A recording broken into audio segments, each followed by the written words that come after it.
host, Larry Steinhouse. Larry, take it away. All right.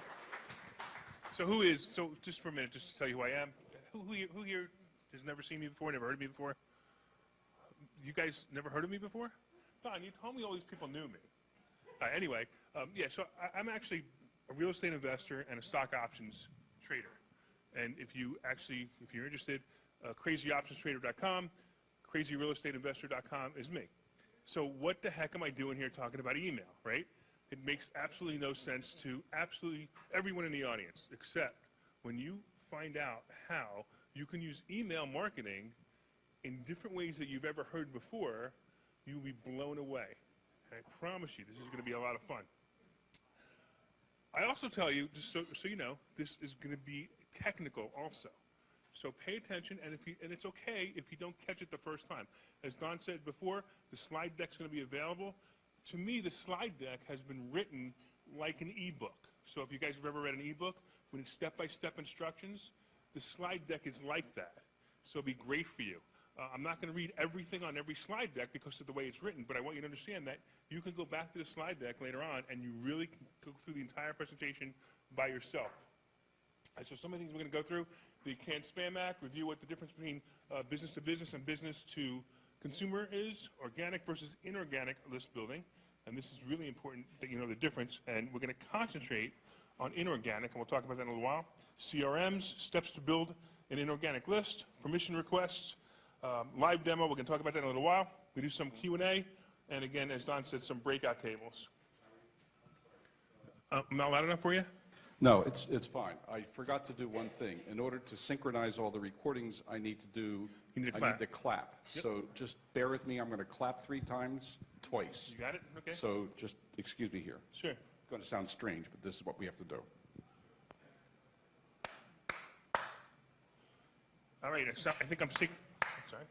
Oh, you clapped 3 times twice. That's what I said. 3 times twice. Did you think I meant something else? All right. Take it away. I only heard the first part. That's typical for me. All right, so every time I hear the word spam, I think of Monty Python. You guys like, all right? Anybody not know Monty Python? Stone, you have no idea. I knew it. There's always one. There's always one. But you missed a lot, man. You would have actually. You should go back and watch it. You'd love it. But yeah, but you know, all this, you know, and I find it hysterical that every time I think of spam, I got to mark something as spam. All I do is think of the Monty Python. But the Canned Spam Act is kind of important.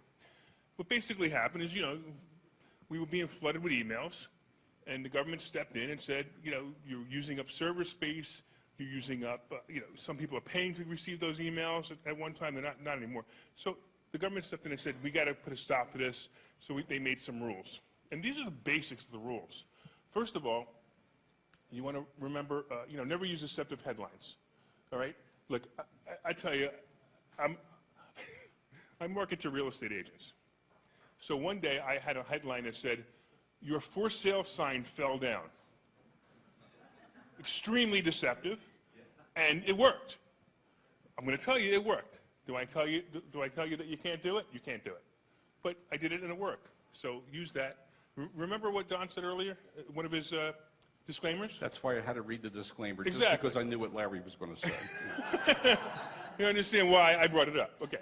Yeah. Okay. Of course, always provide an unsubscribe link. So if you're getting emails from people right now and you want to stop getting those emails, you want to provide. I'm sorry. You click the unsubscribe and you're not in there anymore. It must also work for at least 30 days after sending. So if somebody opens up the email within 30 days, it still needs to work. You must also include your physical mailing address. Now, I don't know how many people are on subscription mails, but you'll see all the way at the very bottom, you'll see an address there, which is the address of the person who's sending you the emails. I have a post office box, so it's not different. Again, all right, so, and there's also lots of penalties. I think it was, what was it, $7,000 each? I don't remember. But it's ridiculous. You don't want to be doing this. You don't want to be caught doing this. You don't want to do this wrong. You just do it right. And the reason I'm bringing this up first is because we're going to be talking about making email lists, and we don't want to get you in trouble.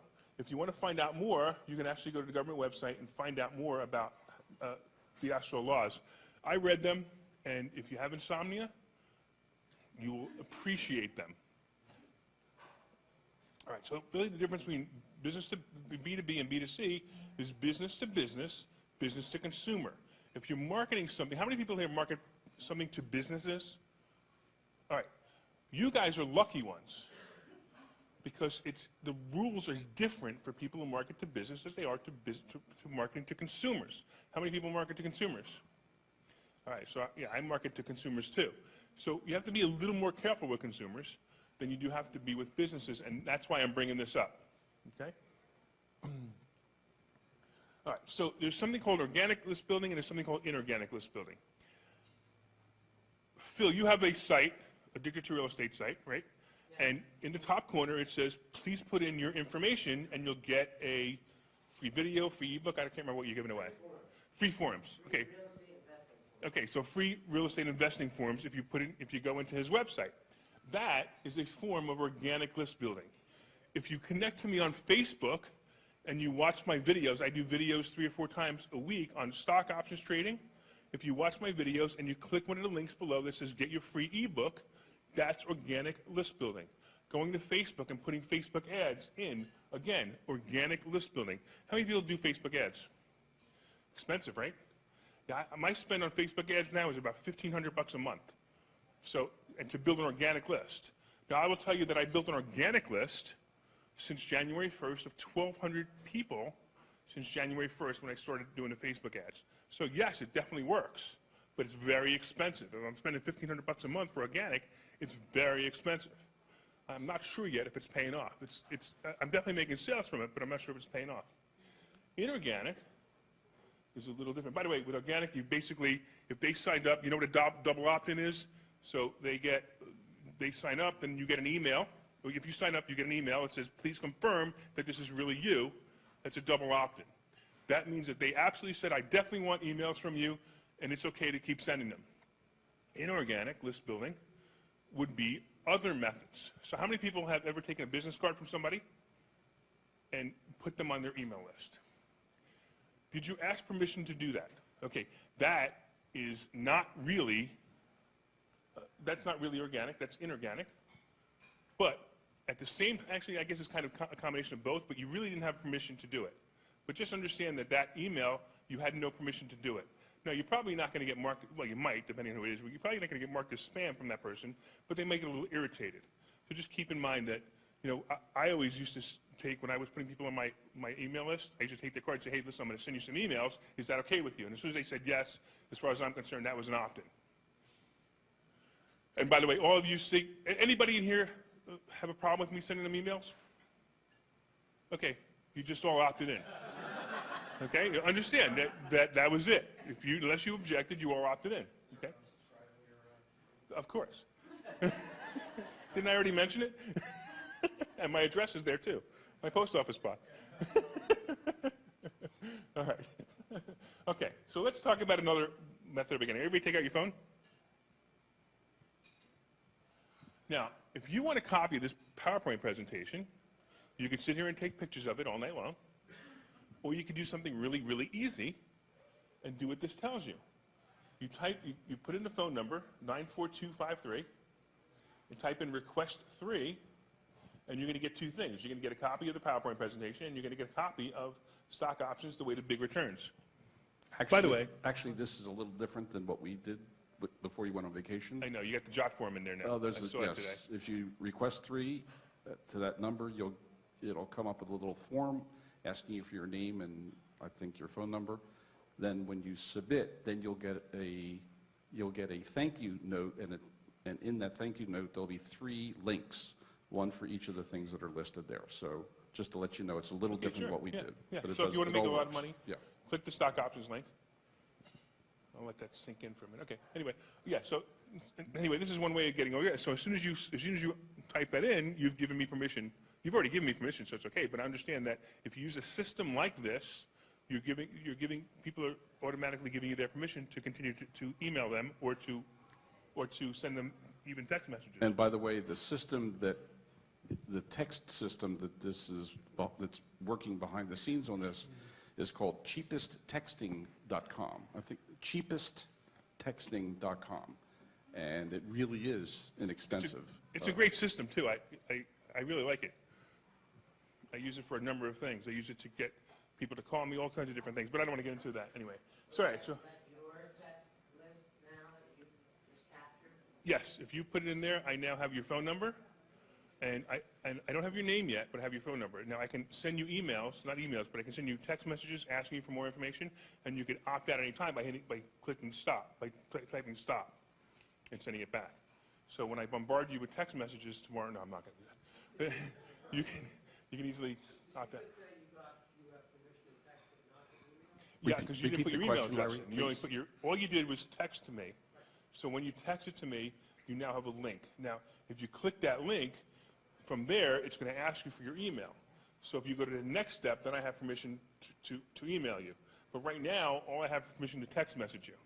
And then you can stop it by just setting stop to that same number, and it'll stop. The really cool thing about this system is you have different campaigns, and you have the campaign keyword. Now, I was really fortunate. I got a campaign keyword of stocks. So you can imagine, as an options trader, stocks is an awesome keyword. Now, they're hard to find because if somebody else had that, I can't use it anymore because the number's all the same. So it's really neat that I have that keyword stocks. So then you would create a keyword. Now, I have 5 or 6 different campaigns running. If you hit stop, you've only opted out of that campaign. You can opt in, or you can be put on to another. I wouldn't put you on, but you can be put onto another campaign without opting out. If you only opted out this one, you could be in the other campaigns too. So even if you opt out of request 3, and you go into stocks, you can opt out of one and still continue to get the other. Just a point of reference. All right, so I told you that I built an email list of 1,200 people in about 10 months, very expensively. But 10 months is a very long time. Imagine building an email list of 1,200 people in a day. Anybody interested in that? Yeah, me too. And that's basically what happens here. And again, very high cost. Again, $1,500 a month is my spend. Low to zero cost. Or organic. It's a bunch of tools. We'll talk about that. Now, the difference is spam. This is the problem. Okay, if you build a list this quickly, you're probably going to get hit for spam. But be careful how you do it, and we'll talk about that in a little while, and it probably won't happen. All right? I said this before. This is a very technical demonstration, and you're going to see some videos that Don actually put together demonstrating some of the products that we use to do this. And again, if you follow it, great. If you don't follow it, don't worry about it, because you can always try to follow it again. All right. So if anybody has email system, you have to have a CRM system, okay, something to manage those emails. You can't just, you can't, how many people have ever tried to go to Outlook and send out 1,000 emails? It doesn't work. I think it limits you to 500 people at a shot. Right, right, and then it doesn't let you do it again for a while. You have to wait till the next day. Right, because it knows that you're doing it. Now, how many people have ever seen the emails that you get with the CC and everybody's email addresses in there? Please don't do that. That is the most amateur thing I've ever seen anybody do. At least put it in the BCC. It just blows my mind that I still get those emails from people and they're all on the CC list. But by the way, that's a great way to get hold of that. It's a great way to build your list inorganically. You take those email addresses. That's what I was going to say. If you get such an email with lots of CCs, copy those CCs, and if they're relevant, you can use them. What? Instead of copying the CCs, reply to all and say, please don't email me like this. And then all those email addresses are automatically in your Gmail. Oh, they're automatically in your Gmail? Really? You have Gmail. Oh, that's cool. Wow. Hey, Repeat the comment, please. that's cool. I didn't know that. We want to capture that. That's really cool. Give him the mic. Give him the mic. Let him repeat it. Here, just repeat what you just said, because that was awesome. All right, but you're going to have to turn off the video cameras. This is one of those gray area things. All right? We have a disclaimer just for you, Phil. If somebody who's inexperienced at email marketing sends you an email with all the names of the people in the to category or in the CC, which stands for carbon copy, that is not what you ever want to do. You want to put them in the BCC, which stands for blind carbon copy. If you don't know that, that's what it's for. So nobody else can see the other people that you're emailing to. So if you receive one of those from somebody, and there's hundreds of names in there, You can just hit reply to all and ask a question, or you can say, take me off this list like you're mad. And in Gmail, it automatically records every single email you've ever emailed to. And it pops up in your contact list without names or phone numbers or anything else. That's all. By the way, the BCC emails are in the HTML source of the email, so you can get those too. Okay. This is a gray area subject. This whole presentation is gray area. We'll see. All right, but these are some other CRMs that you can use. You know, you can use things like Constant Contact, but if you can do it inorganically, you can't. You can use things like MailChimp inorganically. You can't, and we'll talk about that again. But these are some systems that you can put in, like Act, Outlook, Salesforce. You can do it in a spreadsheet. There's something called Sugar, Soho. I don't know if anybody have used these, but these are the ESPs for emails. And you got to be really careful, because anybody ever try to upload a list into Constant Contact that you bought? You never tried this? Okay, so I'm going to give you guys another gray area. If you buy a list, you cannot upload it into Constant Contact. You know that, right? And you cannot upload it into any of these systems. That's not true. You can do it once. Then they shut you down, and then you make a phone call and you apologize. At least that's been my experience.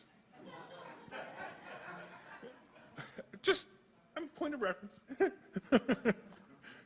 You ready to shut me down yet, Don? No, keep going. But you switched to another email service provider, but I didn't say that. Well, yeah, exactly. The point being is you can do it. You can do it once. That's just keep that in mind. You can do it once, because everybody's allowed to make a mistake once, maybe twice. All right. Anyway, so where we go? Okay. So if you want to create an organic list, again, it's easy. You can do things like like videos. Phil does videos all day long. I do videos all the time. Anybody else using video? Okay, so you're using video. So you make a video. Do you post it on Facebook? You do Facebook Live? Pardon? No, I haven't. Oh, Facebook Live is the best. Yeah, you gotta do Facebook Live. That's what I do. I do everything. No, not at all. No. As a matter of fact, walk around. How many people have their phone out at least 3 hours, 4 hours a day? Yeah, look around. And how many are not on Facebook? You're the only one who's not on Facebook? You're the only one who's not on Facebook, of all people? Yeah, that's bizarre, man. Okay, I'm gonna make this really simple. You will be. You will be. All right. Anyway, so Facebook, again, great. Facebook Live, play with it. It's great. Have fun with it once you start going. Now, I use some really cool software, and I can use multiple cameras and insert videos, insert pictures. So I have a lot of fun with it. But again, just a regular Facebook Live is fine. So that's a great way to build an organic list. And again, if anybody write ebooks, anybody write no? Write an ebook. By the way, you know how long an ebook has to be? To call it an ebook? Anybody know how many pages it needs to be? One. Yeah, one. You can call it doesn't matter. One page is fine. Now, my typical ebooks are like anywhere from 15 to 20 pages. But here's the cool part. If you write an ebook, if you write 3 or 4 or 5 ebooks, you're an author of 3 or 4 or 5 ebooks. I'm an author of at least 5 ebooks, right? I mean, isn't that cool? It means nothing to anybody except the person who's impressed by it. Are you guys impressed by it? No. Oh, come on. And then again, you may want to do things like SEO. I'm assuming that in the WordPress consortium, we know what SEO is. Anybody want to know what SEO is? Okay. Good, I'm glad. Okay. And it's okay. All right. And again, just anything, if you give away free stuff, you give away free ebooks, you give away free money, whatever it is that you want to give away, it's a great way to build, again, an organic list. It's okay. It's search engine optimization. So search engine optimization, SEO. Yeah, did I say something else? Oh, no, that's, no. Yeah, that's my, yeah, really. Yeah. And then again, pay-per-click. You guys know what pay-per-click is? Pay-per-click, they click on you, you pay 15 cents, 20 cents. So I used to own a bed and breakfast. I'll tell you a funny pay-per-click story. I used to own a bed and breakfast with 6 rooms. And Valentine's Day was coming. And I had this really cool idea for Valentine's Day. I upcharged my rooms to double, of course, and I added in a local restaurant who wanted to do business with me, and I added in a dinner, And I don't know, and flowers, whatever it was. It was some, I don't know, whatever, $700 package I think it was for the weekend. And I added it into my pay-per-click account, and at the time, pay-per-click wasn't as popular as it is now. So it was about 55 cents to $1 per click. Yeah. I got a bill for $12,000. Yeah, dumbass. $12,000 because I had the best keywords, because I was brilliant. I was so brilliant that I should have had a 100-room hotel. I lost so much money on that deal. I called up, I can't remember who owned it at the time, but I called, they actually gave me half credit back because they heard but still, it was still a bad deal, only because I did such a good job doing it. Yeah, 6 rooms, yeah. I mean, I know you get it. Phil rents a bunch of stuff in Florida, and so I know he gets it. But anyway, all right, so we went all this way to tell you that we're not going to be talking about building organic lists.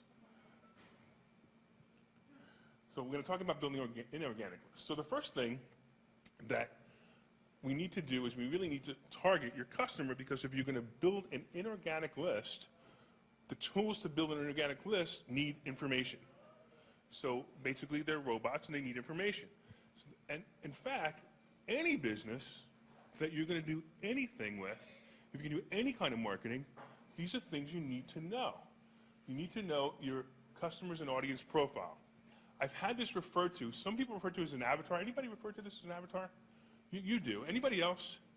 Now, because I've heard this, and I thought it was the strangest word, and using avatar is, to define your audience. And we're going to build a couple of avatars in a few minutes. But I just want you to know that that word's out there. It doesn't make sense to me either, but that's the word that's out there now. That's what they're using now. So you're going to build your avatar, which is your company profile, what you're looking for. And again, where you're going to find the prospects. So here we go. So let's build. Are we building an avatar now, or are we building it next? Don? Well, you forgot to talk about referrals, if you go back. Yeah, okay. So referrals is another way, obviously, to build an organic list. You're talking to people, and you're saying, hey, refer me. Anybody ever hand somebody their business card and say, hand my business card to somebody else? So when I was a kid, I was 17 years old, I was really into car stereo. So I decided I was going to be, the car stereo guy at 17 years old, because I'm brilliant at 17 years old. Remember how brilliant we were at 17? Right? So I got 1,000 business cards with my name on it. And I tell you, I gave away 800 business cards in one day to the same car stereo store that never called me. Sorry. Well, that's not how you use referrals tonight. So, okay. It was a story about business It's cards. a story, okay. Right. So anybody here, so again, you're building referrals, so if somebody knows you, they'll refer you. I mean, it's pretty obvious, right? So again, where will your customer be? Again, and any other ways that you guys want to talk about building an organic list? Anything you want to pop in there, Don? I think we'll cover a lot in the next couple of minutes. Good. Excellent. Okay. So again, this is how you're going to you're going to create your avatar. Age range, whether they're male, female, education level, where they live, job title, company name, product, service, interest, etc. Are we calling somebody up here? Okay. All right. So let's talk about this real quick. That's the referrals piece. Right. So let's talk about this real quick about how to build, how to build. By the way, when you build a campaign with a CRM, I'm going to give you a really good trick on how to build a campaign with a CRM. Think backwards. I teach a certain CRM to real estate agents. It's called Top Producer. So anybody a real estate agent here? Wow. I'm like blown away that there's only 2 real estate agents here, and I know them both. Everybody wants to be a real estate agent these days. But anyway, it's a product called Top Producer, and the first thing I do is, because I try to teach people this, and the first thing I do is I teach them to think backwards. Most people, you get a name, you assign it to a campaign, and the campaign starts to run, which is great, but if you haven't created the campaign yet, it doesn't work. It doesn't work. So what you want to do in here with your campaign in a CRM is you want to take a list, take a piece of paper, how many contacts you want to make. Now, I like to do 33 contacts a year for the people when I was in real estate, or still in real estate, but when I do 33 contacts a year. And I divide that 33 contacts into how many emails I'm going to send, how many letters I'm going to send, how many postcards I'm going to send. You can do that math for yourself. Then you start creating the material, a letter that says, hey, I buy houses, a letter that says why you buy houses, then another letter, a follow-up letter, and a follow-up letter, and a follow-up letter. Create all of that stuff before you even pick out your CRM, because that's the most important piece, is what you're going to be sending to them. Because once I have your email address, right, I need to now send you stuff. And if I don't have stuff already ready to send, what am I going to do with that business card? What are you going to do with that business card if you have nothing to send anybody? Maybe you call them once. Maybe you send them one email. Maybe you send them 2 emails. Maybe. But then the business card ends up in the wash in your pants if you didn't even put it in your CRM, or it ends up on your desk and eventually gets thrown away. Create this information. You can find people out there who will do it. You'll find people who write, copywriters who will do it for you, and you want to do it. So, Larry, I'm going to add a little more to the Sure. referral piece. The idea behind referrals is that everybody here in this room probably has a mobile phone, and in your mobile phone, you probably have at least dozens, if not hundreds, of contacts. Presumably, these are people that know you, or at least you think they know you. So the fastest way to start a campaign is to contact the people that you already know in your mobile phone. Send them a message, tell them what you're doing, what you'd like them to help you find. There's a whole campaign around that. You can ask your spouse or partner to do the same thing, and your children, and your neighbor, and your uncle, and your aunt, and anybody in your network. If you help write the message, mostly they will be more than happy to send it out to their contacts on your behalf. And the response you get back will be, I think, quite surprising as to how you will get referrals and get contacts from this process. And that costs you almost nothing. Has anybody ever been in multi-level marketing? Okay. Multi-level marketing? How many people have? And it's okay, you don't have to be embarrassed, because I'm a member of the FBI No Friends Left Club also, or No Friends, I forgot, NFL, No Friends Left, yeah. But the reason I bring that up is because what was the first thing they told you to do in your multi-level marketing company? Make a list of how many?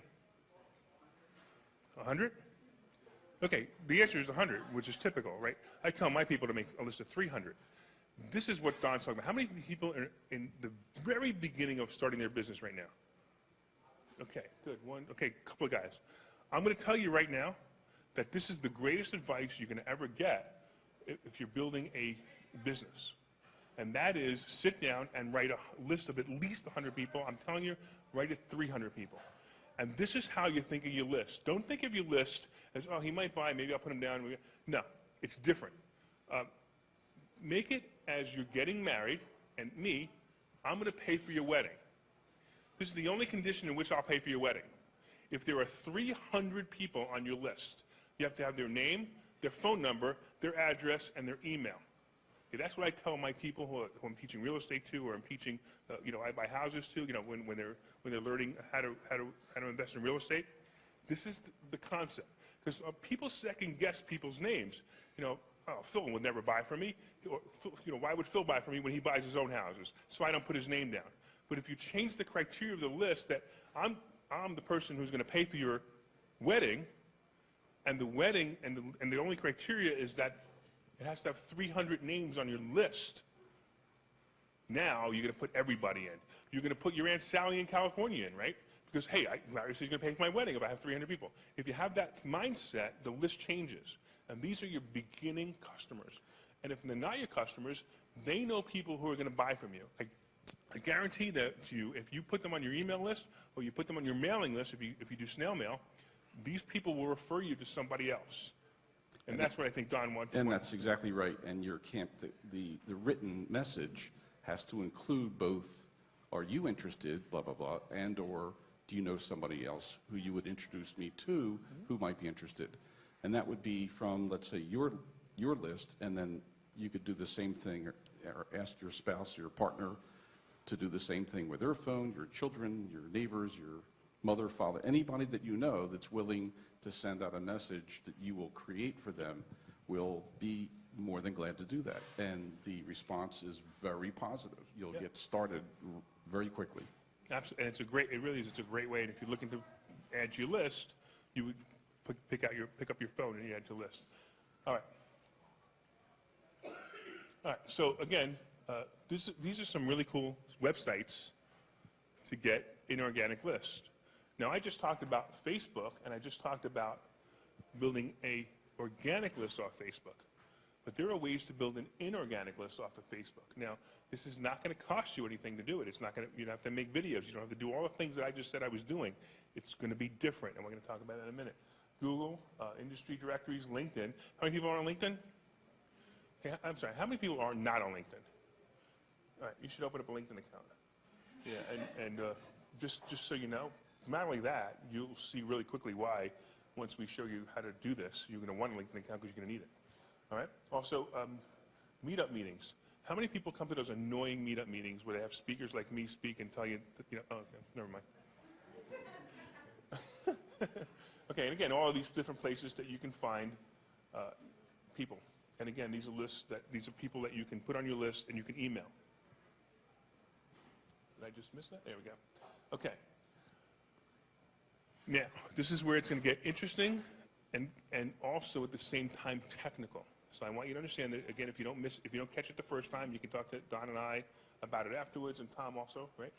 About it afterwards. That's fine, and you can also watch the slide deck again on your own if you text it to request 3. So here we go. So these are some websites that. All right, let me even take a step back. Who has a LinkedIn account with more than 2,000 people on it?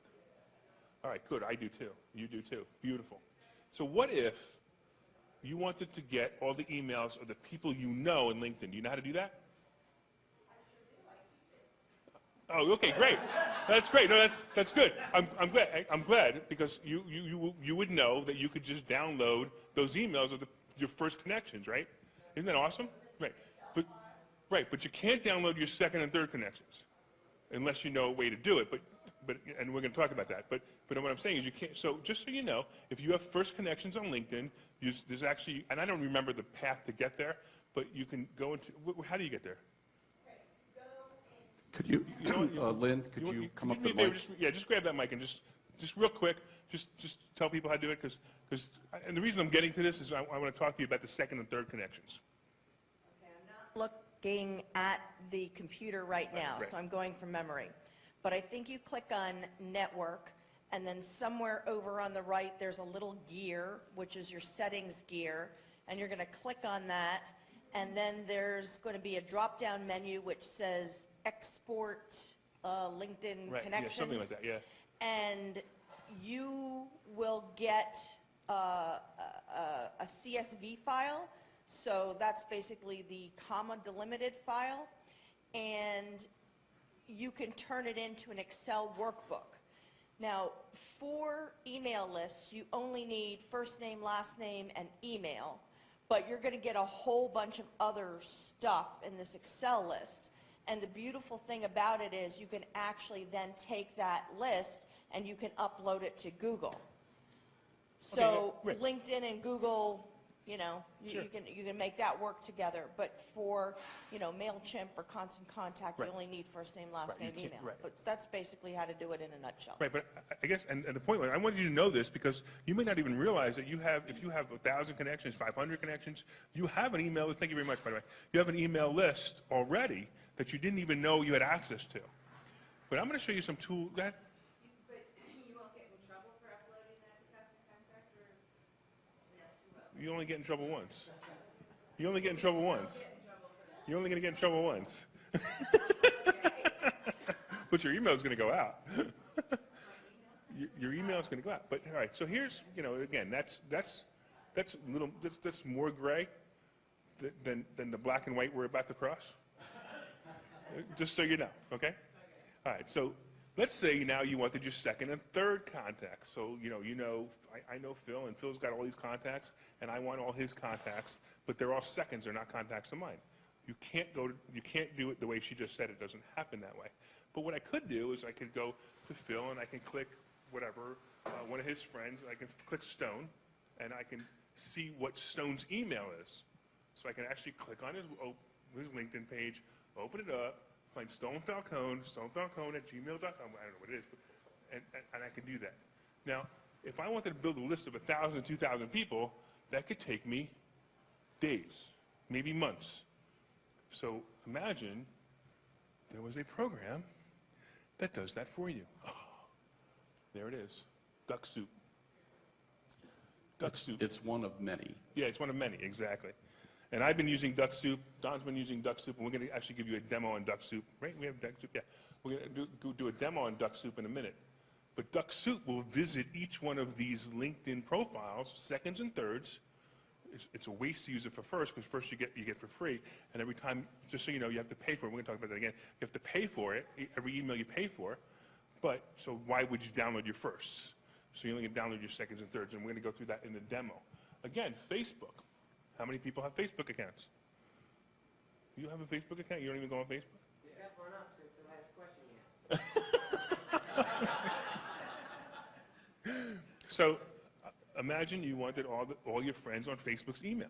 Same thing. We can do the same thing again, and we can get this. And this is one, is it FB list? Yeah, instant FB list. Which, by the way, out of all of these, I think was the easiest one to use. And we'll get to that in a minute. Are we doing it instant FB? Okay, we are. And then Scrapebox, any URL. So imagine you wanted to get all the URLs from Microsoft. Yeah, okay. I'm sorry, all the emails from Microsoft, like Bill Gates at Microsoft.com kind of thing, right?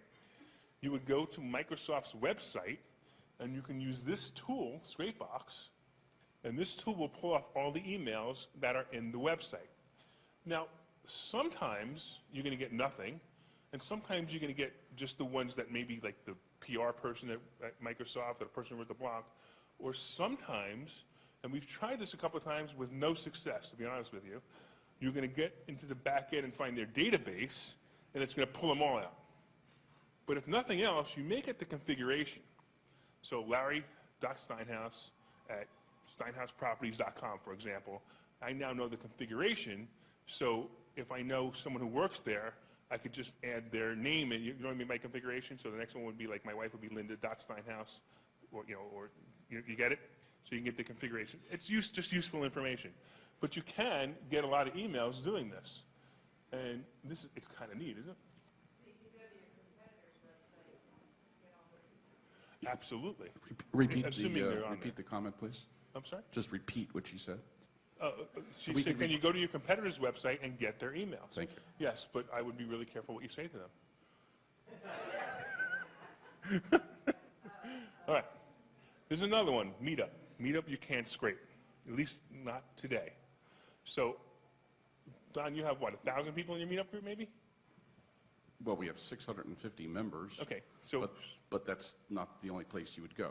But Okay, but I'm just using an example. So if Don wanted to download all the email addresses from his Meetup group, people who've subscribed to his Meetup group, he can't get it. Now, I don't know if you realize this, if you have a Meetup group, you can email everybody through an email server inside Meetup group, but you can't download their email addresses. So it's actually a cool tool to use their inside system, but I want to mail them outside.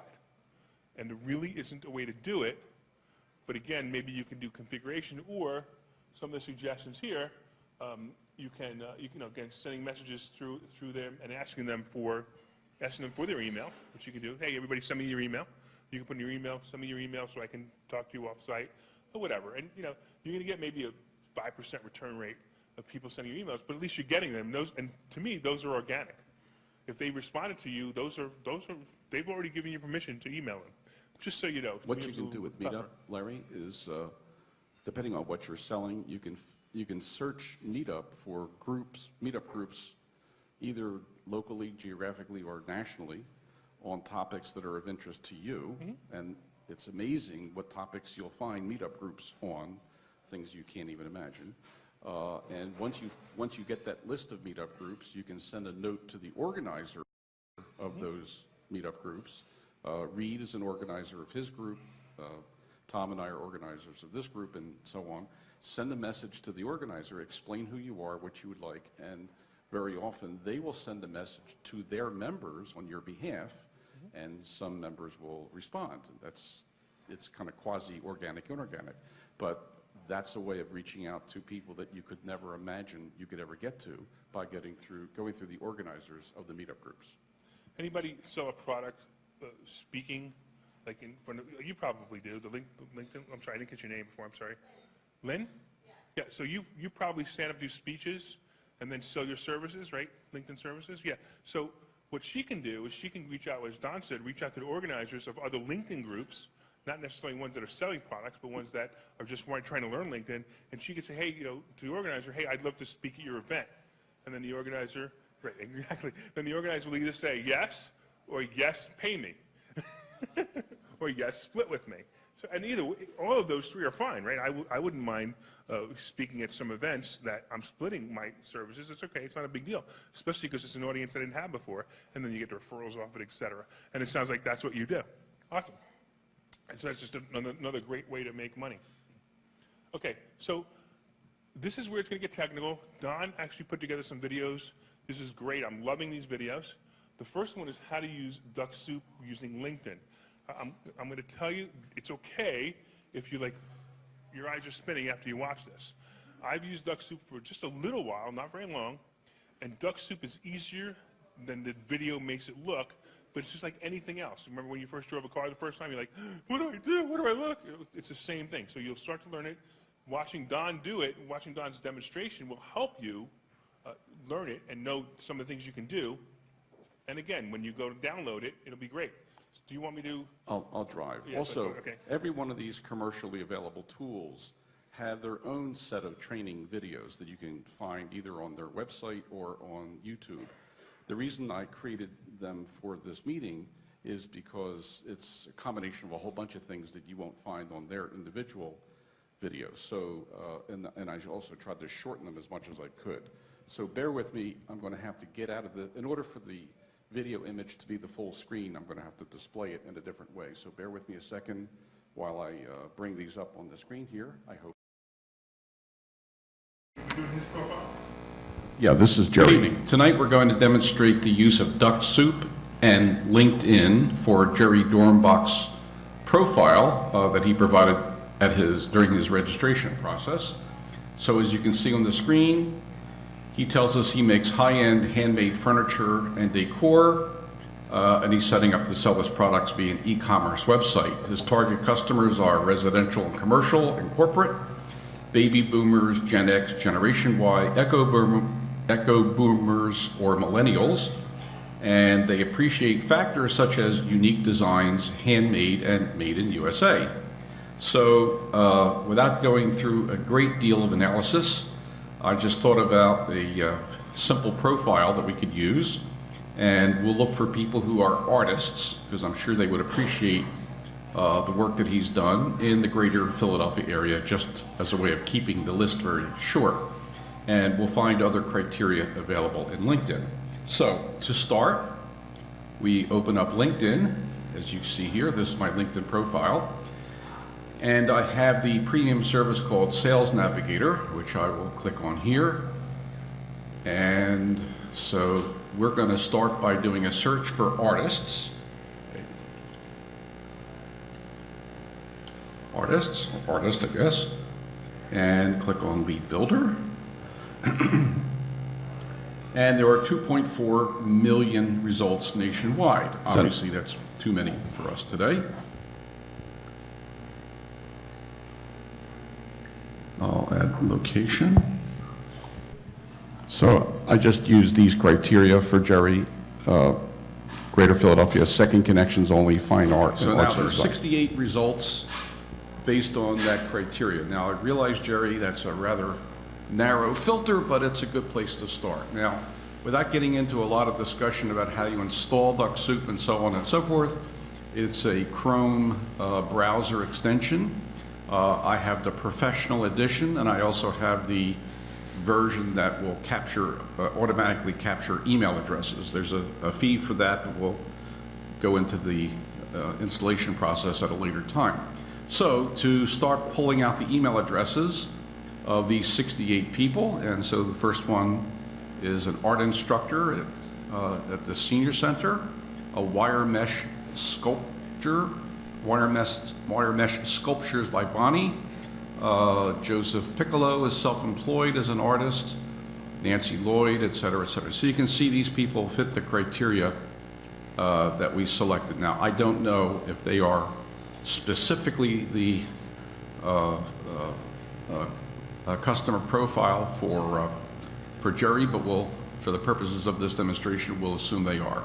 So we click on the Dux-Soup icon up here. We're just going to visit profiles, and I'll just do a few of them so you can see what it does. And basically what it's going to do is it's going to, I'll start clicking. I've already purchased these, what they call Dux-Soup points. So, and yes, I want to use them. So now it's starting to operate. As you can see, it says Dux-Soup working. The first profile it's going to go to is Donald Stevens. It's going to bring up, you'll see his profile coming up in a moment. Here we go, visiting Donald Stevens. And it's pulling out his profile. It's processing. It used one of those points as a way of getting his email address. So it's now finishing that. Pausing 10 seconds, visiting Joseph Piccolo, pulling out his data. Also, meanwhile, you may have noticed that the little indicator up here has gone from 0 when we started to 3, and when it ticks over to 4, that means it's captured Nancy's information. I will stop Dux-Soup, and I'm waiting for it to kick over to 4, and there it is. So I'm going to stop it by just clicking on the icon, and we're going to say stop robot. Okay, and now if you want to capture that information in a spreadsheet, all you do is click on the Dux-Soup icon, and now you can download the data, which we will do. Okay, here's the data we're going to download. As you can see now, it's in a spreadsheet, which I will open. Here are the 4 records that we just pulled out. Donald Stevens, Bonnie Shanis, Joseph Piccolo, and Nancy Lloyd. And now you have a list of people that you can send your message to or make contact with. Sometimes they have phone numbers here. Here it is. So these 4 people, they did not publish their phone numbers, but that's okay. You have their email address, and sometimes you would have their company website if they had one. So that's how you use Dux-Soup. There are many other ways of getting access to LinkedIn contacts and extracting email addresses and using LinkedIn to reach out to other people, but this is not a presentation on how to use LinkedIn. There are many other people who can teach you how to do that. We just wanted to show you how to pull out email addresses. But before you send out those email addresses, what I always do is I verify that the email addresses are valid, and I use several tools for that. So I'm just going to copy Bright Verify, click on that.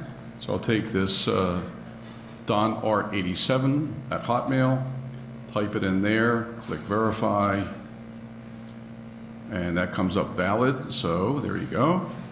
And we'll take Shanis, type that in, click Verify, and that comes up valid. Now info, that's a possibility that it won't come up valid because it doesn't like role-based emails, and that came up valid. Okay, we're cool there. And NM Lloyd, that comes up valid. Now with this tool and with other tools, you can actually import whole lists, but I just did these 4 one at a time, and that's how you can see it. So now you know these 4 email addresses are just fine. That's how you use Dux-Soup and LinkedIn. And if you want to go back and do more or refine your search criteria, you can do that with LinkedIn. There's many ways of doing that. So there you go. Good luck. Part of your search criteria could include looking up groups in LinkedIn, not just keywords, but groups. So if you have a group that you particularly connect with, you can do the same thing. Instead of using the keyword, you just look up the group, start Dux-Soup running, and it does what you saw. Each one of those email points that you saw cost the lowest. There's different. You can buy different amounts at different prices. I think the first level is 100 email addresses for $15. I think is the lowest. I think it was and then 14, you could yeah. buy up to 1,000, and I don't. So it's about $1.50 an email, which is pretty good when you get a real valid email. And the Bright verifies that it is either a penny or a penny and a half to verify the email address. So that's the LinkedIn Dux-Soup connection. I've used Dux-Soup myself to capture, I guess, hundreds to thousands of emails for other projects, and it really works, as you can see. So He stalked me until I came to talk for him. No. Any questions about the use of this tool? Yes, get the microphone. There's an, give him the microphone. Give him the, yeah. The contacts that you gleaned from LinkedIn with that demonstration, were they in your contact list, or were they just people that are on LinkedIn? Well, so I just used artist for you, right? I just used artist as the search, plus Greater Philadelphia, and I forgot the other criteria. So there were 68 that met that particular criteria, and I just started at the top. No, they weren't. They were second and third connections. They weren't first connections. Was that your question? Yeah. Yeah, Okay, no, they were not first connections. thank you. First Connections, as you saw, you can download those for free. Dennis? I want to say something. I'm going to have you guys. I just want to mention something really quick that I learned about Dux-Soup that's really cool. You're going to love this, Lynn, if you're going to do this, if you're not already doing it. You know, he's talked about Dux-Soup points to get email addresses, and they cost, you know, whatever, 15 cents each. If you allow Dux-Soup to go through your LinkedIn, all your friends in LinkedIn, they'll give you a point for every friend you have, for every connection you have. So I got 2,600 some odd points just because I have 2,600 some odd connections, which is kind of cool for free. So I can now get 2,600 downloads for free because I gave them access to my LinkedIn. Yeah, which is kind of neat. So, yeah, I don't know if you caught that, but that's just really nice. So, I don't know, how many friends do you have, Lynn? I'm sorry, connections? Oh, I'm sorry? 6,100. Oh, yeah, so imagine that. She could download 6,100 free emails using Dux-Soup because she has 6,100 contacts. It's pretty cool. What, I'm sorry? Well, I think it gives them their email address, but I'm not exactly sure what they do with that email address. I don't really care what they do with that email address because we have to understand that they already have access to it anyway. They could just do seconds anyway, so I'm not quite sure what they're doing with it. And I don't really care because it doesn't really matter to me. What matters to me is what I'm going to do with it. If they're going to spam, you as one of my connections, that's up to you to unsubscribe or do whatever it is you do. My guess is they're being very careful because of the company they are. But if not, whatever, It's So not their I social have security number, so I'm not worried about it. I have the opposite point of view. I did not give out my email addresses. go. I just paid for the ones I'm going to collect. There you go, yeah. But I already gave it out because you're one of my connections, not like that. So, Rhonda, think expect you the had- worst. Expect the worst. Yes. Somebody else have a question? No, sorry, And there are many other tools besides Dux-Soup to capture emails from yeah, we have a list of them too. LinkedIn. Yeah, you're going to see a referral list in a minute. Yes, go ahead. Yeah. So I'm a Gmail user, and I don't get a lot of spam. When you go through using Dux-Soup and you build that list, how does that bypass spam filters? It doesn't. We're going to talk about that. It doesn't. Yeah, well, yeah, we're gonna. No, that's okay. It was a really good question because that's what this is all about. Is like how to use this inorganic list that you're building. That and we're going to talk about some tools you can do to do it, and frankly, some of it's just not going to get through. I may steal your email address and never get through to you. So It's just the this way it is the section where we talk about getting the list of emails. Right. Then there's Then we the talk how about do you what to use do with them it. without getting put in jail. That's another. That's I the just second thought- half of the meeting. Yeah. You've already given me permission to email you, so it doesn't matter. All right, yeah, okay. There's a microphone right behind you, if you wouldn't mind.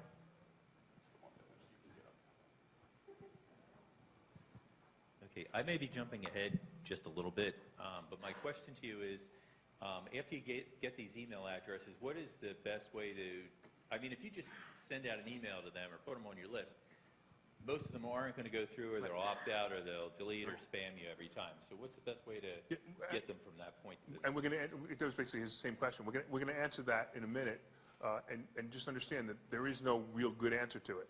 But there are ways, and we're going to talk about that because we came up with some really cool stuff. Anybody have another question on Dux-Soup? Microphone right there. Just a quick question to Don. You brought up Sales Navigator to use it. Is Sales Navigator required to use Dux-Soup? No, Sales Navigator gives you much more precise filtering than the standard LinkedIn tool. And actually, probably Lynn can give you a better explanation than that, but it's, I don't know how many additional filters there are, but it's pretty comprehensive. It's a paid service that Yeah, LinkedIn there's has. a fee for it. So you could do better searches. So when you saw him do the search on artists and the area, that kind of thing, you wouldn't be able to do those searches if you don't have the Sales Navigator attached. So one of the things you can do is you can sign up for Sales Navigator for free for 30 days, download all the emails you can come up with, and then cancel it before your first bill. Just so you know. You know, just another great piece of advice We'll delete that from the tape. that maybe I've done before, you know. Okay, let's move on so that we, so this is the Facebook, if that's okay with you, Larry? This is the Facebook one? Yeah, okay. this is the Facebook. So easy. Right, so this is a video that I did not produce, so it's much better than the previous one. The tool I found is called Instant FB Lists. This is a bookmarklet application installed on the bookmark bar of a web browser. When I click the App button, the program interface appears. Here we can type any keyword to search in Facebook. We can try niche keywords like gardening, paleo recipe, forex trading, dentist, graphic designer, internet marketing, etc.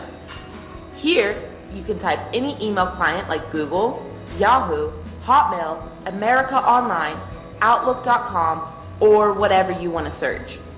Then click on the search button. Now you can see the search result appeared on the screen. Click on the scroll button. Now we can see the search result page start scrolling automatically. Click the stop button to stop the page scrolling. When we click the fetch button, the app will collect all the email addresses from the Facebook post. As you can see, these are 100% real email addresses collected from Facebook. Now we can copy and paste this list into Notepad. Now we can try a different keyword or email client to collect more leads. This way, you can create a huge list of people highly interested in the subject you selected. You will be able to add this list to Facebook right now and start targeting them as shown in the video tutorials we provided. I just think that's so cool. Now, this particular tool doesn't give you the ability to do really precise targeting.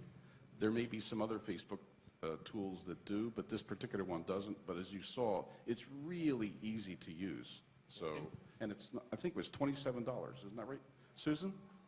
Susan? Yeah, I think this was 27 bucks. Yeah, yeah, lifetime license. Instant FB list. Yeah. Instant FB list. Right, Facebook FB list. I like that one. I think that's really neat. And Facebook does make it very easy. Anybody a developer in here? Develop, you know, do you ever do any development inside Facebook? Okay, so, I'm not a developer. But, and Facebook makes it so easy for developers to find the email addresses off of Facebook. And that's why this system is so simple. Sorry, Larry, I That's didn't okay. realize. I thought you were rushing me along. And I was No, just, no, okay, no. fine, be that way. I pushed the wrong button. Sorry. And actually, with that, So this is a third tool There you go. called Scrapebox. It is well, you'll see. It's probably the most powerful tool that I've found so far.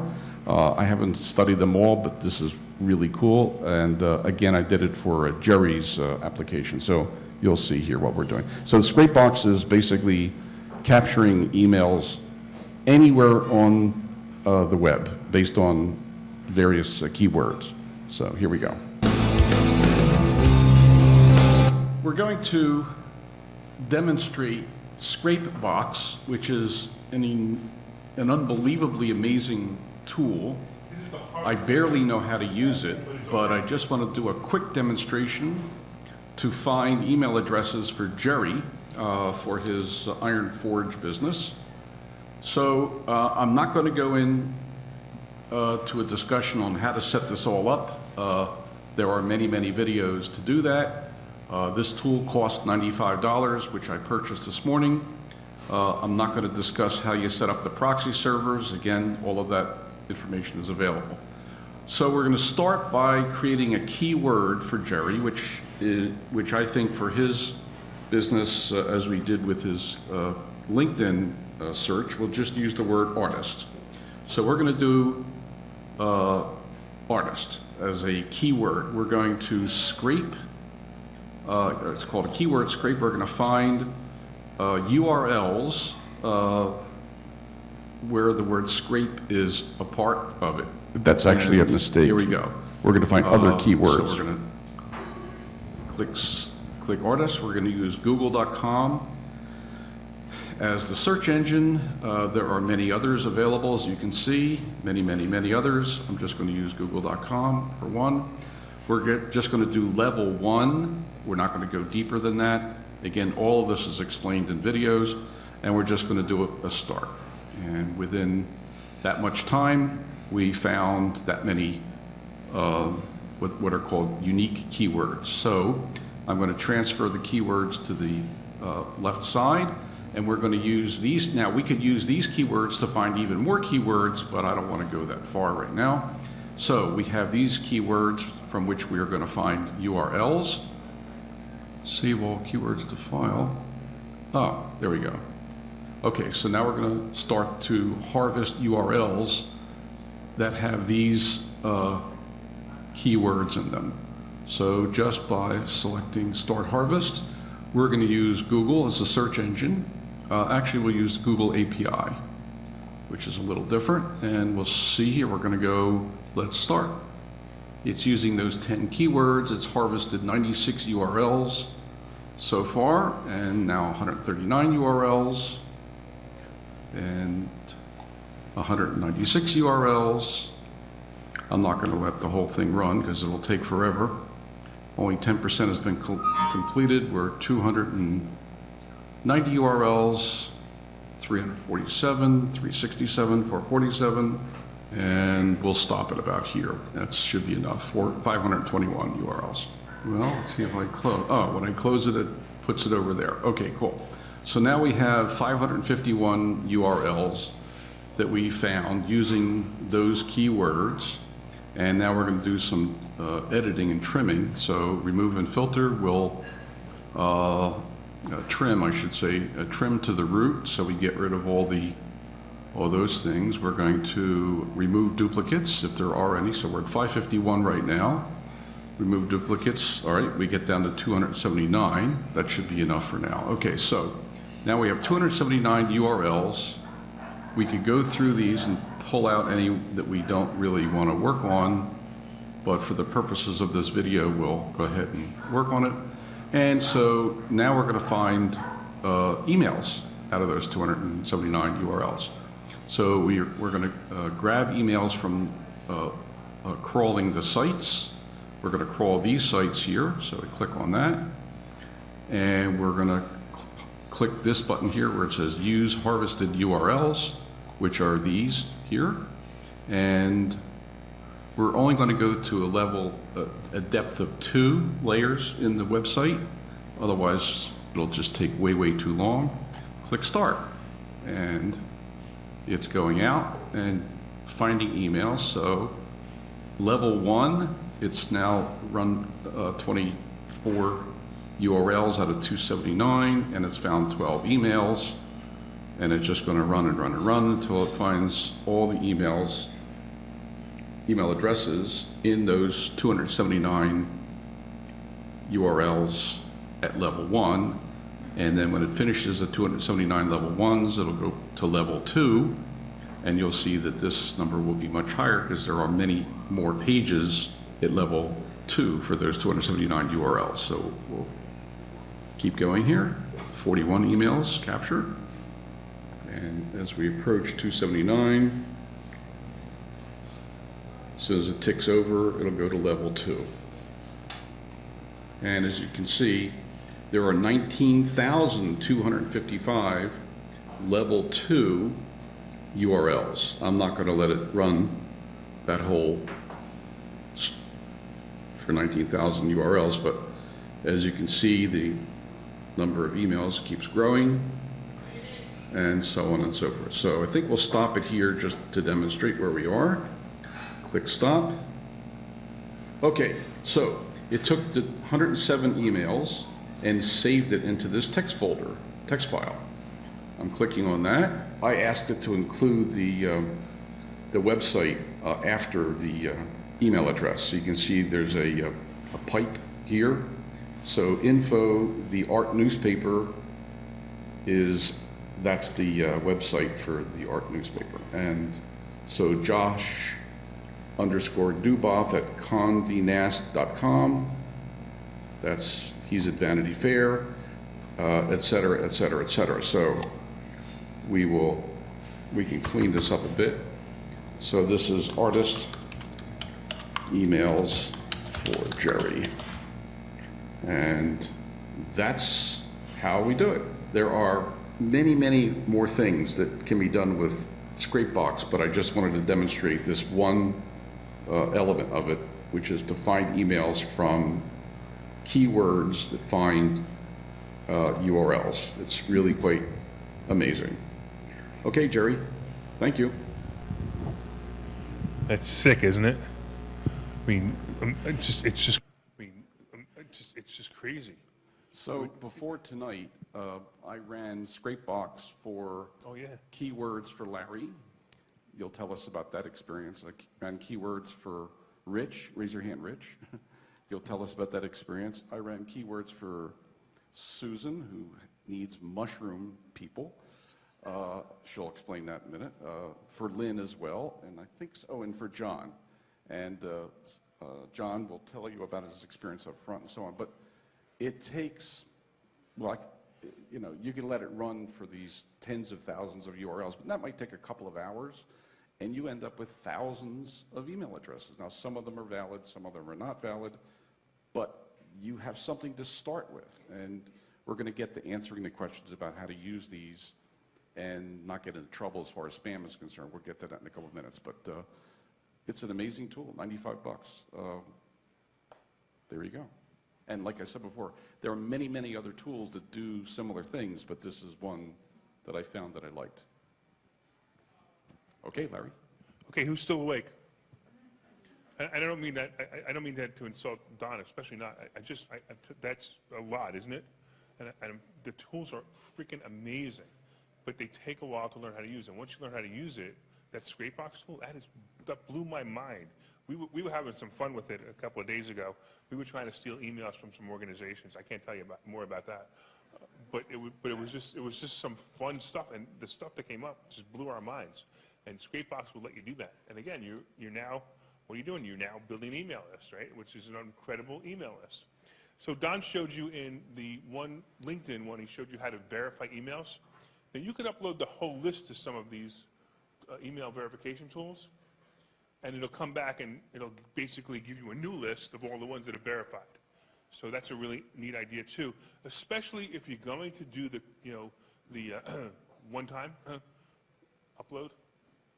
Yeah, go ahead. If you don't mind, just say somebody hand him a microphone. No, you can ask the question. I just want the microphone. Can you just in the microphone real quick? There you go.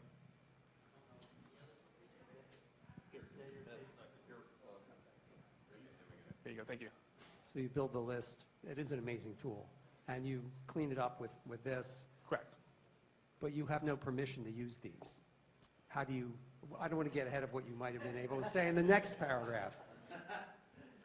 Yeah, that's basically what we're doing. We're grabbing emails without permission. Absolutely true. I mean, to grab them is one thing. What to do with Use them them next. Right, and it's exactly what we're doing. And it's funny, because I bet you that everybody wants to ask that question, right? I mean, I realize that a couple of people have already, and everybody wants to ask this question. It's like, okay, great, you should have said do it. Great. Now what do I do with it? First verify it. Okay, yeah, no, okay, yeah. Oh, okay. So, you had a question, okay, yeah. You mentioned you have the opportunity to upload your list once to either Constant Contact or MailChimp. I never said that. I didn't hear it.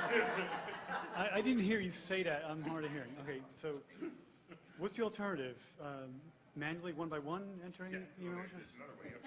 Okay, right. that's not, I don't think that's on the slide deck, but you can actually go to Outlook and schedule one email at a time, and that will work also. It's a pain, but you can do it. You could have it send one email at a time, or send a couple of emails at a time. You can do that, and it won't block you. Remember, he said he'd stopped at 500. You can actually there's a way to do it with more than 500, which is having them schedule certain emails at a time. But again, eventually, it's going to, and this is part of why you want to do this first, because you don't want to waste your one time on emails, or waste, before you get blocked on emails that aren't going to work. Plus, if you upload a list that looks hokey to Constant Contact or any one of these places, they're going to flag the list before you even have a chance to send out your one time. So just understand that, okay? So if they see a bunch of infos or a bunch of something, their algorithm says, this is probably a hokey list. This is probably a list they downloaded or a list they bought or a list they don't have permission for. Because nobody here has an email address, a personal email address called info, correct? I mean, you probably have info email addresses. You have info email, but you have a personal email. Right, but that's not your personal email address. That's for people who come in off the website that want to connect to you. It's not a personal email address. It's an obvious. Yeah, right. Yeah, it's not that. Remember, he did the test and he saw one that actually worked, and that it does happen. But if you have too many of them, the email servers are going to flag it and they're going to say this is a BS list. So Bright Verify is one particular service. When it comes back with a full report, it will pull out what they call role, R-O-L-E, role-based emails, which are info at and sales at and manager at, those kinds of things. And you'll have those pull out separately. Right. So change your name to info and you won't get any spam. So again, verify it before you start playing with it. Okay, this is a really good idea that Don came up with. I think it's a great idea. Now, if you remember the Canned Spam Act, there was a whole bunch of rules. It doesn't mean that you can't email somebody, but it does mean that you have to follow certain rules if you email them. The first most important one is you have to give them a way out. You have to, if you wish to report this email, wish not to receive our email, please click here, and we remove your name from the list immediately. Now, Don and I were having this conversation. I love what Don came up with over here, and I added something to it. I'm going to explain what this is. So, you know that if I send you from Constant Contact or anything, at the bottom it says unsubscribe? But you have to scroll all the way to the bottom for it to say unsubscribe, right? And of course, Constant Contact will make a note of how many people you unsubscribe, and after a while they're going to get pissed and they're going to say, you have too many people unsubscribing, there's something wrong on your list. Or on the other side, you have too many people marking it as spam. Same thing, we're not going to allow that. So what you can do is you can actually put a link in here, and I think this is genius.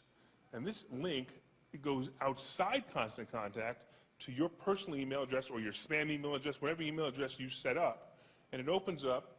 Do you have that on in the next slide or no? Okay, it opens up an email. You can set up HTML code, and all right. So again, this is a WordPress consortium. I expect you know what HTML code means.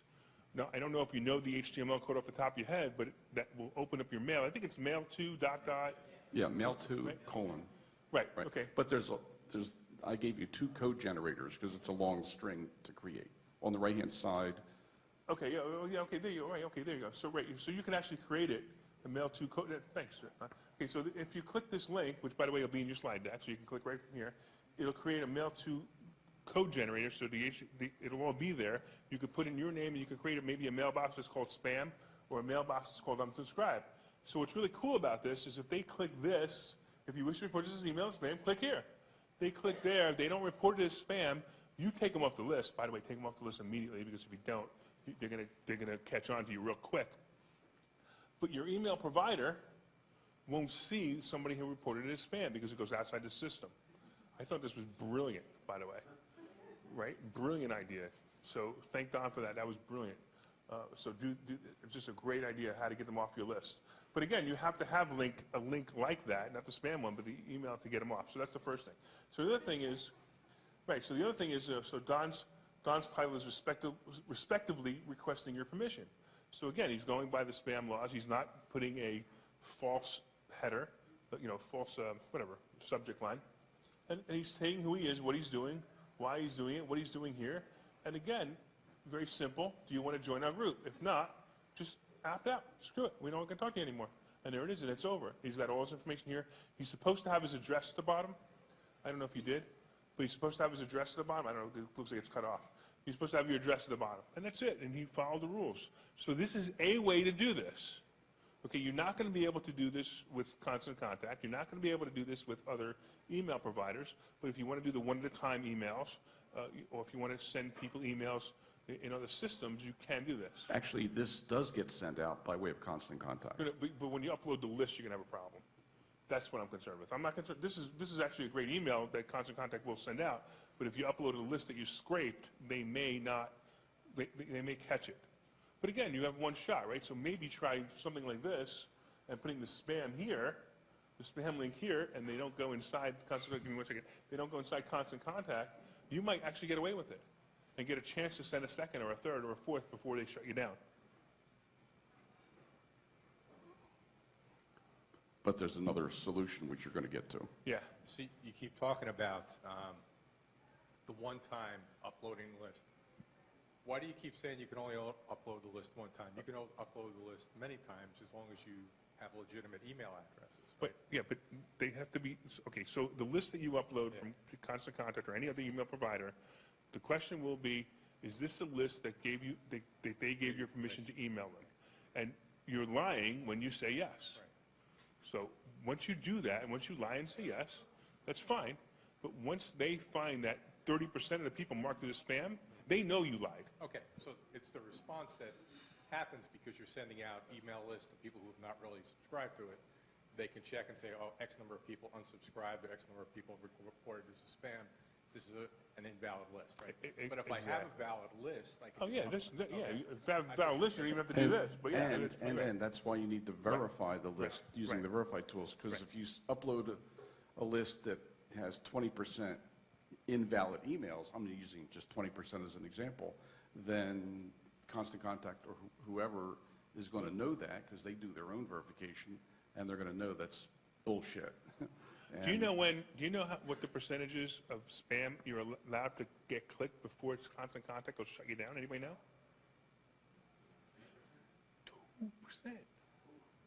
2%. 2%. So if you send out 100 emails and 2 mark it as spam, they shut you down. So there's 2 solutions to this problem, right? If you know basic math, there's 2 solutions to this problem. And the best solution to this problem is send thousands and thousands and thousands and thousands of emails. Because the number of spam, the actual physical number of spam has to be much higher. If you send 1,000, it's 20. If you send 100,000, it's 200? I don't know, I can't do my math, whatever.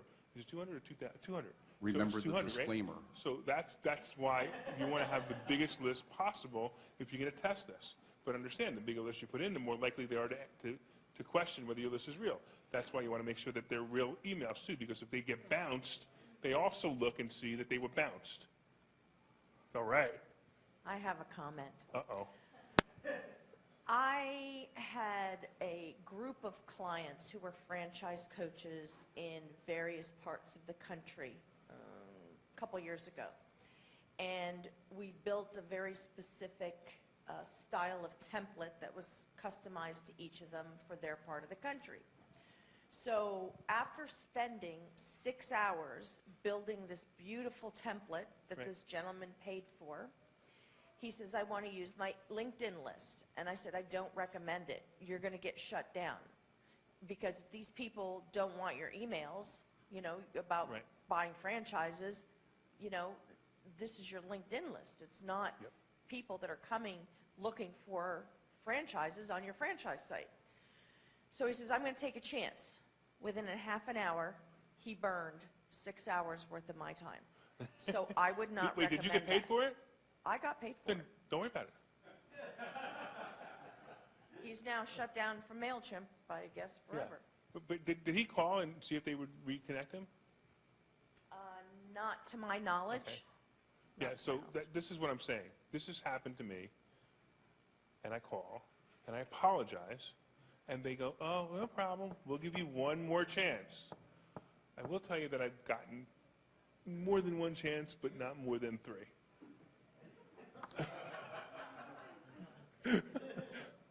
FYI. What?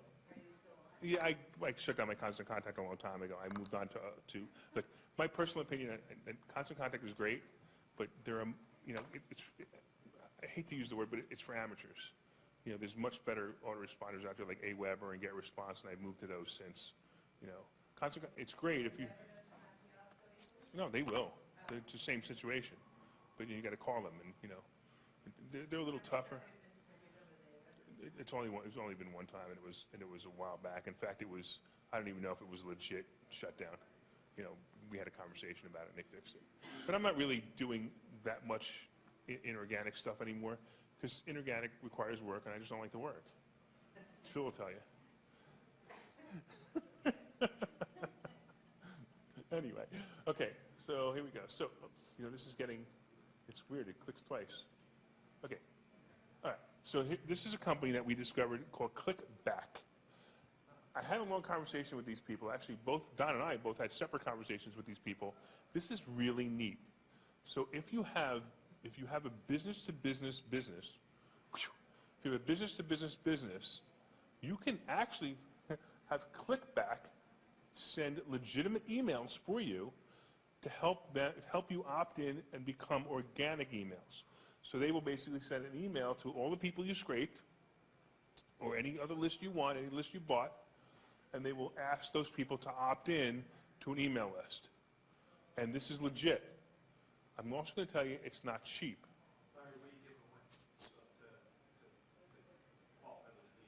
You're not, because I had a conversation with the person. I was like, and I basically said, how are you getting past the spam filters? And the answer was, if you're doing business to business, it'll go through.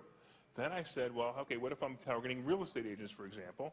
And real estate agents tend to have Gmail accounts because they don't realize that they should have more business accounts, whatever. So they have Gmail accounts. I said, will they get through? And she said, not necessarily. They may still get blocked. So if your business-to-business email is to a Gmail or a Yahoo or an AOL account, it still might get blocked. It's business-to-business, it's really business-to-business. So if you have a business account, whatever, like Bill Gates at Microsoft.com, whatever you want to call it, that'll go through. But Bill Gates at Gmail, you think there'll be a Bill Gates at Gmail? I'd love to see I'd love to find out, actually. But yeah, I know, yeah, I'm sure, yeah, exactly, right. But I don't think that'll get back. But if you guys want to do this, what was the price? Well, they have, the price is dependent on how large your list is. Mm-hmm. For the beginning price point is 0 to 5,000 emails in your list, which frankly is a pretty good number. And I think it's $190 a month, if I'm not mistaken. Now think about how much you would spend. Well, you said $1,500 a month doing Facebook boosts? Yeah, that's right. So I consider $190 a month unlimited mailings to a list that's not larger than 5,000 names. So I think that's relative to some of the organic solutions. I think it's a bargain, and it goes up from there. It's obviously it's more money if your list is larger, but if your list is larger, it's worth it. The way they get around some of the spam issues. By the way, this company is in Canada, and they've devoted themselves explicitly to what they call non-opt-in. What's the language? They say turn cold contacts into warm leads, and it's non-opt-in emails. Is exactly what we've been talking about. Normally, your email service provider will use a limited number of IP addresses when it sends out email. What these guys do is they have a very large list of IP addresses, hundreds to thousands of them. So as they send out email, it basically rotates through all these IP addresses, which spoofs or fools the email recipient server, so that they know that multiple emails going into Microsoft are not coming from the same IP address. Anyway, they've got all this technology worked out, and it works well. Check out their website, give them a call. And again, this is not the only service available, but it's one that we found and checked out. So there are ways of dealing with the non-opt-in email list. Reed, Reed, can you hear me? So for what you asked about before, this would be a perfect solution because Reed's reaching out to other businesses. Okay, and again, it's business to business only, not business to consumer. Business to consumer, they said they just can't do it. So, again, you have to decide how you want to use your email list that you downloaded. Okay, so I'm not sure. You skipped. Yeah, I'm not sure this is a good idea right now. Because it's getting later than we expected. Well, I think it would be worthwhile to, well, it's up to you. Yeah, okay, so, yeah, what we were going to do, just real quick, all right, so we were going to create avatars. We're going to grab a couple people, create avatars. I think we're running out of time, and I think that it's probably not the greatest thing to do right now, and I apologize to the people we asked to come up and do it. But at the same time, you guys have gotten some cool lists and some cool information from us offline, and I apologize. We're just running out of time, and people, and people do need. So, any questions on anything we've talked about so far? All right, cool. So what I'm going to recommend you guys do is, when we're done with this, and we're pretty much going to end the slides here. I'm going to recommend you guys talk to each other and create your avatar. Ask each other the questions like, who is your demographic? So, for example, I'm an options trader, right? So my demographic, if I want to sell options trading coaching programs, which I do sell, I want to know who it is. I don't want to pick 16 and 17-year-olds, right, because they have no money. They have no money to invest. I probably don't want to pick 21 to 24-year-olds because they're in college, and they probably have no money to invest. So I'm going to probably pick people from 30 and above, and maybe I'm even going to pick, in a different mailing, people who are 65 and above and don't know what to do with their retirement funds. That would give you one idea, one suggestion. Then you may find that you typically sell to men or women. You may want to pick just men. You may want to pick just women. This is what I mean by creating an avatar, who it is. Where do you find the people who want to, for example, invest in stock options? I probably wouldn't find too many people in a WordPress room that want to invest in stock options. But if you do, come see me.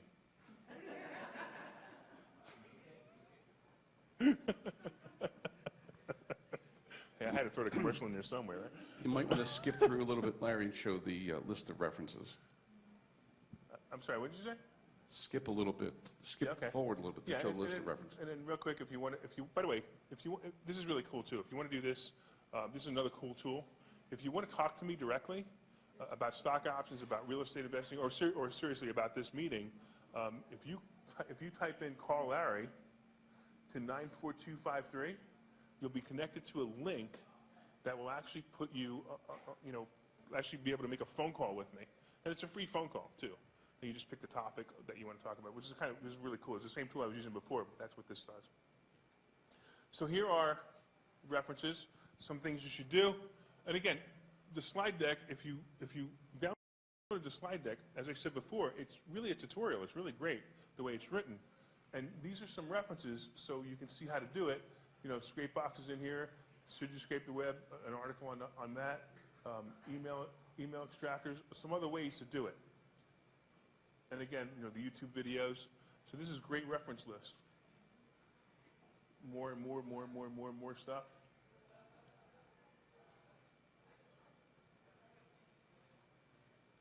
And then, link to Dux-Soup, email extractors. And find anyone's email. That sounds like a good one. I haven't checked that one out yet. All right. And again, SERP Digger, another good one that you get from LinkedIn.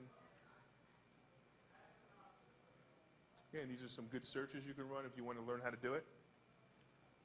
And that would be that. So while we break down, you're welcome to talk to us, ask us questions, find out more about it, talk to each other, network. This is a great place to learn more about what each other's doing. And of course, if you want to learn more about stock options, you know what to talk to. Are there any questions before we Yeah, I'm sorry, adjourn? any questions? Thank you. Yeah, Okay. sure, yeah. Just want to get the gist of your message here. It's all about, yes, you want to email people. Yes, you want to do it with a big list, but you don't want to be flagged for spam, right? And you're using services such as Constant Contact, MailChimp. Am I right? So it's either you choose your list to be emailed through your Constant Contact, et cetera, or you do it manually, or use your two options. Yeah, basically that's exactly right. So it's inorganic versus organic, right? So organic email is doing it the other way, advertising, giving away free stuff, giving away free videos. And these are all legal, and I shouldn't use the word legal. These are all opt-in. These are people who give you permission. Then you got people who didn't give you permission. You want to try to find their email. These tools can be used not only to just make a big list, but maybe to make a small list of people that you've been trying to target. So you're looking all over the place for Don Brown's email. You could scrape some of the different sites that Don Brown might be found on. And again, that's what you would use that site for. But yeah, you want to be careful if you're sending out too much spam. You're not going to be fined. All right. You can be fined according to the Canned Spam Act. You're not going to be fined. Okay? Just understand that. Just understand that no one's going to care. But you're too small for anybody to care. You've got these companies that, it was funny, I was just on my phone, and I literally got 4 spam emails from people who said, this is more information about what you asked for. I don't even know what you're talking about. So clearly it's people doing this to me, they're doing it to you, they're doing it to everybody every day, and they're much bigger people than you doing it. So they're not after you. They're after the big people who are doing it in big ways. So I wouldn't worry about it. But again, if you're subscribing to Constant Contact, they'll shut you down. If you're subscribing to GetResponse, they'll shut you down. Just know how to do it without getting shut down. Or know you're going to get shut down and make the decision that you're going to send 10,000 emails today, and tomorrow when they shut you down, you're going to go, oh, I didn't know that wasn't allowed. I'm so sorry. Can you delete all those emails from my list and let me start again? And then they say, okay. They want your business, and you've already sent the emails. What's the difference? Right? What? Yeah, that's why there's these 10 different providers out there. I told you about this program called Top Producers I use for real estate agents. This thing is hysterical because it's so ancient technology. It's still the only one that does this, but it's ancient technology. It will let me send out 2,000 emails per day, and never, ever can anybody mark it as spam. They can unsubscribe, and I could resubscribe them. It's a product called Top Producer. Yeah. Listen, if you want to get involved in Top Producer, talk to me first, because it's really complicated and really hard to use. There's 2 certified consultants in the entire Northeast, and I'm one of them. Okay, and the reason I'm one of them is because people sign up for Top Producer, and it's a 1-year commitment. They don't even let you out of the contract, and people freak out when they try to use the thing. And then they hire me for $1,000 a day to teach them how to use it. Just understand, it's that complicated. So if you really want to use it, you want to make sure you want to use it before you want to use it, because it's not easy to use. It's 15-year-old technology that they've never updated. Okay. Any final questions before we give Larry a round of applause? Then let's thank, yes. That was Yeah, just use the microphone if you don't mind. Oh, Rhonda, you have a question. I didn't know what was happening here. Please use the microphone, Rhonda. Don't tell us your name. No, I'm only kidding. No, I was at another workshop, and they had talked about how to unsubscribe from lists. This is the unrollme.com. You want to teach us how to unsubscribe? Yeah. Get away from that microphone. No, I'm just saying for some of us who don't, because I just looked, mine was 1,088 new subscriptions that it found that I was subscribed I'm sure. to. Yeah. So I'm just Did you saying. say? I tell you another great way to unsubscribe, and this is exactly what I did. I was at Disney World last year with my son, and while we were online, I was unsubscribing to all of them. Sorry. I guess that was funnier in my head than it was.